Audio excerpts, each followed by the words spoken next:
ಎಲ್ಲರಿಗೂ ಲೈವ್ ಮೀಡಿಯಾದ ಹೊಸ ವಿಡಿಯೋಗೆ ಸ್ವಾಗತ. ಇಂದಿನ ವಿಡಿಯೋದಲ್ಲಿ ನಾವು ಹೇಳುವುದು, ನೀವು ಈಗಷ್ಟೇ ಥಂಬ್ನೇಲ್ನಲ್ಲಿ ಕಂಡಂತೆಯೇ ನಮ್ಮ ಪ್ರೀತಿಯ ಈಶ್ವರ್ ಮಲ್ಪೆರವರ ಈಗಿನ ಅವಸ್ಥೆ ಹೇಗಿದೆ ಎಂಬುದರ ಕುರಿತಾಗಿದೆ.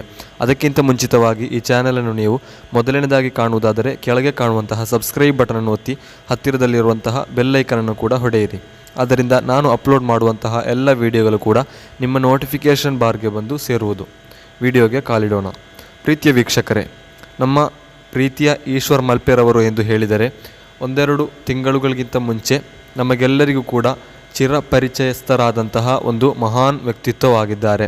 ಯಾಕೆಂದರೆ ಅವರು ತೋರಿಸಿದಂತಹ ಮಾನವೀಯತೆಯ ದಾರಿಗಳು ಅತಿ ದೊಡ್ಡದಾಗಿದೆ. ಯಾಕೆಂದರೆ ತನ್ನ ಯಾವುದೇ ರೀತಿಯ ಬಂಧುವೇ ಅಲ್ಲದ, ತನ್ನ ರಾಜ್ಯದವನೇ ಅಲ್ಲದಂತಹ ಅರ್ಜುನ್ ಎಂಬ ಕೇರಳದ ಯುವಕನನ್ನು ಶಿರೂರಿನಲ್ಲಿ ಮಣ್ಣಿನಡಿಗೆ ಸಿಲುಕಿದಾಗ ತನ್ನ ಜೀವವನ್ನೇ ನೀಡಿಕೊಂಡು ರಕ್ಷಿಸಿದಂತಹ ಒಂದು ಮಹಾ ವ್ಯಕ್ತಿತ್ವವಾಗಿದ್ದಾರೆ ಈ ನಮ್ಮ ಈಶ್ವರ್ ಮಲ್ಪೆರವರು ಎಂದು ಹೇಳಿದರೆ. ಈಶ್ವರ್ ಮಲ್ಪೆರವರು ಈ ದೊಡ್ಡ ಸಾಧನೆಯನ್ನು ಮಾಡಿದ ನಂತರ ಇವರಿಗೆ ಬಹುದೊಡ್ಡ ಆಫರ್ಗಳು ಬಂತಿತ್ತು. ಏನೆಂದು ಹೇಳಿದರೆ, ತಮ್ಮ 2 ಮಕ್ಕಳಿಗೂ ಕೂಡ ಕೇರಳದ ಜನತೆಯು ಉಚಿತವಾಗಿಯೇ ಎಲ್ಲ ರೀತಿಯ ಚಿಕಿತ್ಸೆಗಳನ್ನು ನೀಡುತ್ತೇವೆ ಎಂಬಂತಹ ಒಂದು ಆಫರ್. ಮತ್ತೊಂದು ಏನೆಂದರೆ, ತಮಗೆ ದೊಡ್ಡದಾದಂತಹ ಒಂದು ಮನೆಯನ್ನು ನಿರ್ಮಿಸಿಕೊಡುವುದು ಎಂಬುದಾಗಿತ್ತು. ಈ ಮನೆಯನ್ನು ಕೇರಳದ ಒಂದು ಮನುಷ್ಯನು, ಗಲ್ಫ್ನಲ್ಲಿರುವಂತಹ ಒಂದು ಮನುಷ್ಯನು ವಿಡಿಯೋ ಕಾಲ್ ಮೂಲಕ ಒಂದು ಕಾನ್ಫರೆನ್ಸ್ನಲ್ಲಿ ತನಗೆ ಒಂದು ದೊಡ್ಡದಾದ ಮನೆಯನ್ನು ನಿರ್ಮಿಸಿಕೊಡುವುದಾಗಿ ಹೇಳಿದ್ದರು. ಆ ಮನೆಯ ವಿಷಯಗಳು ಈಗ ನಡೆದುಕೊಳ್ಳುತ್ತಿದೆ. ಅದರ ನಿರ್ಮಾಣವು ಈಗ ನಡೆಯುತ್ತಿದೆ ಎಂಬುದಾಗಿ ನಮಗೆ ರಿಪೋರ್ಟ್ಗಳು ಲಭಿಸಿದೆ. ಅದೇ ರೀತಿ ತನ್ನ 2 ಪುಟಾಣಿ ಮಕ್ಕಳಿಗೂ ಕೂಡ ಎಲ್ಲ ರೀತಿಯ ಚಿಕಿತ್ಸೆಯನ್ನು ಕೇರಳದಲ್ಲಿಯೇ ನೀಡಿಕೊಂಡು ಆಯುರ್ವೇದಿಕವಾಗಿಯೂ ಮತ್ತಿತರ ಘಟಕಗಳಲ್ಲೂ ಕೂಡ ತಮ್ಮ ಮಕ್ಕಳಿಗೆ ಎಲ್ಲ ರೀತಿಯ ಔಷಧೀಯ ವಸ್ತುಗಳನ್ನು ನೀಡಿ ಚಿಕಿತ್ಸೆಯನ್ನು ಮಾಡಿ ಆಗಿದೆ ಎಂದು ನಮಗೆಲ್ಲರಿಗೂ ಕೂಡ ವಿಡಿಯೋಗಳ ಮೂಲಕ, ಸೋಷಿಯಲ್ ಮೀಡಿಯಾಗಳ ಮೂಲಕ ನಮಗೆ ತಿಳಿದದ್ದೇ ಆಗಿದೆ. ಸುಮಾರು 1-2 ತಿಂಗಳುಗಳ ಕಾಲ ಕೇರಳದ ಕೋಯಿಕೋಡ್ ಜಿಲ್ಲೆಯಲ್ಲಿರುವಂತಹ ಒಂದು ಆಯುರ್ವೇದಿಕ ವೈದ್ಯಕೀಯ ಶಸ್ತ್ರಚಿಕಿತ್ಸೆಯನ್ನು ನೀಡಿಕೊಂಡು 1 ತಿಂಗಳುಗಳ ಕಾಲ ಆ ಆಯುರ್ವೇದಿಕವಾದಂತಹ ಒಂದು ಡಾಕ್ಟರ್ನ ಮನೆಯಲ್ಲೇ ಎಲ್ಲ ರೀತಿಯ ಚಿಕಿತ್ಸೆಯನ್ನು ನೀಡಿಕೊಂಡು ಇನ್ನು 6 ತಿಂಗಳುಗಳ ಬಳಿಕ ಮತ್ತೊಂದು ಬಾರಿ ಅಲ್ಲಿಗೆ ಹೋಗಿ ಎಲ್ಲ ರೀತಿಯ ಚಿಕಿತ್ಸೆಯನ್ನು ಪಡೆದರೆ ಪೂರ್ಣ ಗುಣವಾಗುವುದು ಎಂದು ಆಯುರ್ವೇದಿಕ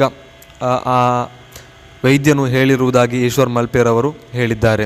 ಈಗಾಗಲೇ 100ರಲ್ಲಿ 40% ಸುಖವಾಗಿದೆ, ಗುಣವಾಗಿದೆ ಎಂದು ಈಶ್ವರ್ ಮಲ್ಪೆರವರು ನಮಗೆ ಹೇಳಿದ್ದಾರೆ. ಇಷ್ಟೊಂದು ಒಳ್ಳೆಯ ರೀತಿಯಲ್ಲಿ ಸಹಾಯ ಸಹಕರಣಗಳು ಲಭಿಸಲಿರುವ ಕಾರಣವೇನೆಂದು ಹೇಳಿದರೆ ಇವರು ತೋರಿದಂತಹ ಮಾನವೀಯತೆಯಾಗಿದೆ, ಇವರು ತೋರಿದಂತಹ ಧೈರ್ಯವಾಗಿದೆ. ಯಾಕಂದರೆ ಎಲ್ಲರೂ ಕೂಡ ಹೇಳುವಂತೆ ನೀರಿನಡಿಯಲ್ಲಿ ಅಥವಾ ಅದು ಕೂಡ ನದಿಯ ನೀರಿನಡಿಯಲ್ಲಿ ಬಹಳ ಅಧಿಕ ರೀತಿಯಲ್ಲಿ ಉಕ್ಕಿಕೊಂಡು ಹೋಗುವಂತಹ ಆ ನದಿಯಲ್ಲಿ ಇವರು ಒಬ್ಬಂಟಿಯಾಗಿ ಹಾರಿಕೊಂಡು ತಮ್ಮ 2 ಪುಟಾಣಿ ಮಕ್ಕಳು ಮನೆಯಲ್ಲಿ ಅನಾಥರಾಗಿದ್ದಾರೆ. ತಮ್ಮ ಒಂದು ಪತ್ನಿಯೂ ಕೂಡ ಇದ್ದಾರೆ. ತಮ್ಮ ಮನೆಯೂ ಕೂಡ ಬಹಳ ಚಿಕ್ಕದಾಗಿದೆ. ದಾರಿದ್ರ್ಯವೂ ಅತಿ ಕಠಿಣವಾಗಿದೆ. ಈ ಸಂದರ್ಭದಲ್ಲೂ ತಮ್ಮ ಕುಟುಂಬವನ್ನು ನೋಡದೆ ನೇರವಾಗಿ ಅರ್ಜುನ್ ಎಂಬ ಯುವಕನನ್ನು ರಕ್ಷಿಸಲು ಬೇಕಾಗಿ ಅವರು ಬಂದಾಗ ಕೇರಳದ ಜನತೆಯು ಇವರ ಕೈ ಹಿಡಿದರು. ಕೇರಳಕ್ಕೆ ಹಲವಾರು ಬಾರಿ ಕ್ಷಣಿಸಿದರು. ಕೇರಳದಲ್ಲಿ ಮನೆ ಕಟ್ಟಿಕೊಡುತ್ತೇವೆ ಎಂದು ಹೇಳಿದರು. ಆದರೆ ಈಶ್ವರ್ ಮಲ್ಪೆರವರು, ನೀವು ಮಾಡುವಂತಹ ಎಲ್ಲ ಒಳ್ಳೆಯ ಕಾರ್ಯಕ್ಕೂ ಎಲ್ಲ ಸಹಾಯಗಳಿಗೂ ನಾನು ತಲೆಬಾಗುತ್ತೇನೆ. ಆದರೆ ಕರ್ನಾಟಕ ಅದು ನನ್ನ ಊರು, ನನ್ನ ಮಣ್ಣು, ನನ್ನ ಜೀವವು ಅಲ್ಲೇ ಇದೆ. ನಾನು ಜನಿಸಿದ್ದು ಅಲ್ಲೇ, ಮರಣ ಹೊಂದುವುದು ಅಲ್ಲೇ ಎಂದು ಈಶ್ವರ್ ಮಲ್ಪೆರವರು ಹೇಳಿದಾಗ ಕೇರಳದ ಜನತೆಗೆ ಅದು ಮನದಟ್ಟಾಯಿತು.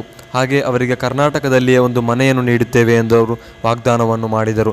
ಹೀಗೆ ಹಲವಾರು ರೀತಿಯ ಒಳ್ಳೆಯ ಕೆಲಸಗಳನ್ನು ಮಾಡಿದರೆ ಇಂತಹ ಒಳ್ಳೆಯ ಸಹಾಯ ಸಹಕರಣೆಗಳು ನಮಗೆ ದೇವರ ಭಾಗದಿಂದ ಉಂಟಾಗುವುದು ಎಂದು ನಮಗೆ ಸ್ಪಷ್ಟ ಉದಾಹರಣೆಯನ್ನು ಈಶ್ವರ್ ಮಲ್ಪೆರವರು ತೋರಿಸಿಕೊಟ್ಟಿದ್ದಾರೆ.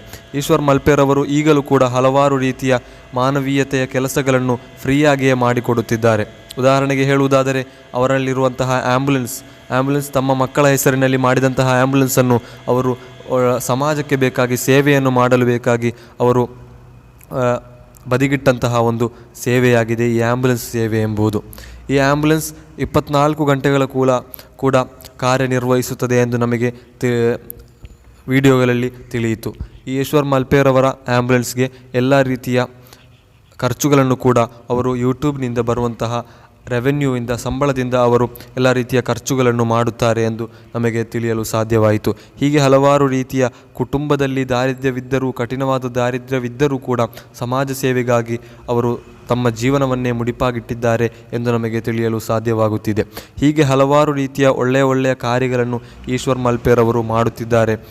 ಆದ್ದರಿಂದ ನಾವೆಲ್ಲರೂ ಕೂಡ ಅವರಿಗೆ ಬೇಕಾದಂತಹ ಸಹಾಯ ಸಹಕರಣಗಳನ್ನು, ಅವರಿಗೆ ಬೇಕಾದಂತಹ ಪ್ರೋತ್ಸಾಹಗಳನ್ನು ನೀಡಬೇಕೆಂದು ನಾನು ನಿಮ್ಮಲ್ಲೆಲ್ಲರಲ್ಲೂ ಕೂಡ ವಿನಂತಿಸುತ್ತಿದ್ದೇನೆ. ಅದೇ ರೀತಿ ಯೂಟ್ಯೂಬ್ನಲ್ಲಿ ಈಶ್ವರ್ ಮಲ್ಪೆ ಎಂಬಂತಹ ಒಂದು ಯೂಟ್ಯೂಬ್ ಚಾನಲ್ ಇದೆ. ಈ ವಿಡಿಯೋವನ್ನು ನೋಡಿದ ನಂತರ ನೀವು ನೇರವಾಗಿ ಯೂಟ್ಯೂಬ್ ಓಪನ್ ಮಾಡಿ ಈಶ್ವರ್ ಮಲ್ಪೆ ಎಂದು ಸರ್ಚ್ ಮಾಡಿದಾಗ ಈಶ್ವರ್ ಮಲ್ಪೆರವರ ಫೋಟೋ ಇರುವಂತಹ ಒಂದು ಚಾನಲ್ ಬರುತ್ತದೆ. ಅದನ್ನು ಸಬ್ಸ್ಕ್ರೈಬ್ ಮಾಡಿ, ಸಮಯವಿದ್ದರೆ ಆ ವಿಡಿಯೋಗಳನ್ನು ನೋಡಿ. ಆದ್ದರಿಂದ ಅವರಿಗೆ ಬರುವಂತಹ ಸಂಬಳ, ಅವರಿಗೆ ಸಿಗುವಂತಹ ಹಣದಿಂದ ಅವರು ಒಳ್ಳೆಯ ಕಾರ್ಯಗಳನ್ನು ಮಾಡುವಾಗ ನಮಗೂ ಕೂಡ ಅದರ ಪ್ರತಿಫಲವು ಸಿಗುವುದು ಎಂಬುದರಲ್ಲಿ ನಿಸ್ಸಂಶಯ. ಆದ್ದರಿಂದ ಪ್ರೀತಿಯ ಸಹೋದರರಲ್ಲಿ ನನಗೆ ಹೇಳಲಿಕ್ಕಿರುವುದು, ಅನಾವಶ್ಯಕವಾಗಿ ನಮ್ಮ ಸಮೂಹದಲ್ಲಿ, ಸಮಾಜದಲ್ಲಿ ಯಾವುದೋ ಕೆಲವೊಂದು ರೀಲ್ಸ್ ಮಾಡಿದವರಿಗೆ ನಾವು ಪುರಸ್ಕಾರಗಳನ್ನು ನೀಡುವುದಕ್ಕಿಂತ ಇಂತಹ ಒಳ್ಳೆಯ ವ್ಯಕ್ತಿಗಳನ್ನು ಪ್ರೋತ್ಸಾಹ ನೀಡಬೇಕಿದೆ. ಇವರಿಗೆ ಪುರಸ್ಕಾರಗಳನ್ನು, ಸಮ್ಮಾನಗಳನ್ನು, ಸಹಕಾರಗಳನ್ನು, ಗೌರವಗಳನ್ನು ನೀಡಿಕೊಂಡು ಇಂತಹ ವ್ಯಕ್ತಿತ್ವಗಳನ್ನು ನಮ್ಮ ಸಮಾಜದಲ್ಲಿ ಬೆಳೆಸಬೇಕಿದೆ. ಯಾಕಂದರೆ ಇನ್ನು ಬರುವಂತಹ ಕಾಲ ಎಂಬುದು ಬಹಳ ಕಠಿಣವಾದ ಕಾಲವಾಗಿದೆ, ರೀಲ್ಸ್ಗಳ ಕಾಲವಾಗಿದೆ. ಮಕ್ಕಳೆಲ್ಲರೂ ಕೂಡ ಇಂದು ರೀಲ್ಸ್ಗಳ ಗುಲಾಮರಾಗಿ ಮಾರುತ್ತಿದ್ದಾರೆ. ಎಲ್ಲರೂ ಕೂಡ ಮಾನವೀಯತೆಯ ವಿರುದ್ಧವಾಗಿ ಇಂದು ಕೆಲಸ ಮಾಡುತ್ತಿದ್ದಾರೆ. ಆದ್ದರಿಂದ ಇಂತಹ ವ್ಯಕ್ತಿಗಳನ್ನು ಸಮಾಜದಲ್ಲಿ ಗೌರವಿಸಿಕೊಂಡು, ಬಹುಮಾನಿಸಿಕೊಂಡು, ಆಧರಿಸಿಕೊಂಡು ಇಂತಹ ವ್ಯಕ್ತಿಗಳಿಗೆ ಪ್ರೋತ್ಸಾಹ ನೀಡಿ ಹೊಸ ಇಂತಹ ವ್ಯಕ್ತಿಗಳಿಗೆ ನಾವು ರೂಪು ನೀಡಬೇಕಿದೆ. ಇವರ ವ್ಯಕ್ತಿತ್ವದ ಈ ಸ್ವಭಾವವನ್ನು ನಾವು ರೋಲ್ ಮಾಡೆಲ್ ಮಾಡಿಕೊಂಡು, ಮಾದರಿ ಮಾಡಿಕೊಂಡು ನಾವು ನಮ್ಮ ಜೀವನದಲ್ಲೂ ಕೂಡ ಇಂತಹ ಮಾನವೀಯತೆಯನ್ನು ಅಳವಡಿಸಬೇಕಿದೆ. ಯಾಕೆಂದರೆ ಮನುಷ್ಯ ಎಂದು ಹೇಳುವುದು ಕೇವಲ ಅಧಿಕವಾದರೆ 100 ವರ್ಷ ಜೀವಿಸುವಂತಹ ಒಂದು ಜೀವಿಯಾಗಿದ್ದಾನೆ. ಈ ಕೇವಲವಾದಂತಹ ಈ 100 ವರ್ಷದಲ್ಲಿ ಒಳ್ಳೆಯ ಕಾರ್ಯಗಳನ್ನು ಮಾಡಬೇಕಿದೆ. ಯಾಕೆಂದರೆ ನಂತರ ಬರುವಂತಹ ಲೋಕಗಳಲ್ಲಿ ನಮಗೆ ಈ ಒಂದು ಪ್ರತಿಫಲವಲ್ಲದೆ ಬೇರೆ ಯಾವ ಪ್ರತಿಫಲವೂ ಕೂಡ ಇರುವುದಿಲ್ಲ. ಆದ್ದರಿಂದ ಇಂತಹ ಒಳ್ಳೆಯ ಮಾನವೀಯತೆಯ ಕಾರ್ಯಗಳನ್ನು ಮಾಡಿಕೊಂಡು ಒಳ್ಳೆಯ ಪ್ರತಿಫಲವನ್ನು ಗಳಿಸಲು ನಾವು ನೋಡಬೇಕಿದೆ. ಈಶ್ವರ್ ಮಲ್ಪೆ ಎಂದು ಹೇಳುವಾಗ ನಮಗೆ ಪಟ್ಟನೆ ನೆನಪಿಗೆ ಬರುವುದು ಈ ಅರ್ಜುನ್ರವರ ಮುಖವಾಗಿದೆ. 70 ದಿವಸಗಳ ಕಾಲ ನೀರಿನಡಿಯಲ್ಲಿಯೇ ಅವರು ಇದ್ದುಕೊಂಡು 70 ದಿವಸಗಳ ಕಾಲ ಅವರನ್ನು ಕಾದು ಕುಳಿತ ಮತ್ತೊಂದು ವ್ಯಕ್ತಿಯಾಗಿದ್ದಾರೆ ಮನಾಫ್ ಎಂಬವರು. ಆ ಈಶ್ವರ್ ಮಲ್ಪೆರವರು ಹಾಗೂ ಮನಾಫ್ರವರು ಇಬ್ಬರೂ ಕೂಡ ನಮ್ಮ ಸಮಾಜದಲ್ಲಿರುವಂತಹ 2 ದೊಡ್ಡ ಹೀರೋಗಳಾಗಿದ್ದಾರೆ. ಯಾಕೆಂದರೆ ಮಾನವೀಯತೆಯ ಉದಾಹರಣೆಯಾಗಿದ್ದಾರೆ ಈ ಇಬ್ಬರೂ ಕೂಡ. ಹಾಗೆ ಈ ಕಾಣುವಂತಹ MLA, ಕಾರವಾರದ MLA ಅವರು ಕೂಡ ಅಧಿಕ ರೀತಿಯಲ್ಲಿ ಕಠಿಣ ಪರಿಶ್ರಮಗಳನ್ನು ಮಾಡಿದ್ದಾರೆ ನಮ್ಮ ಅರ್ಜುನ್ರವರನ್ನು ಸಿಗಲು ಬೇಕಾಗಿ. ಯಾಕೆಂದರೆ ಒಂದು MLA ಸರ್ಕಾರಿ ಉದ್ಯೋಗಸ್ಥರು ಇಂದು ಸಾಧಾರಣವಾಗಿ ಬಹಳ ಕೋಪದಿಂದ, ಬಹಳ ಸಹಕಾರ ಇಲ್ಲದೆ ಇರುವಂತಹ ಅಧಿಕ ಜನರನ್ನು ನಾವು ಕಂಡಿದ್ದೇವೆ.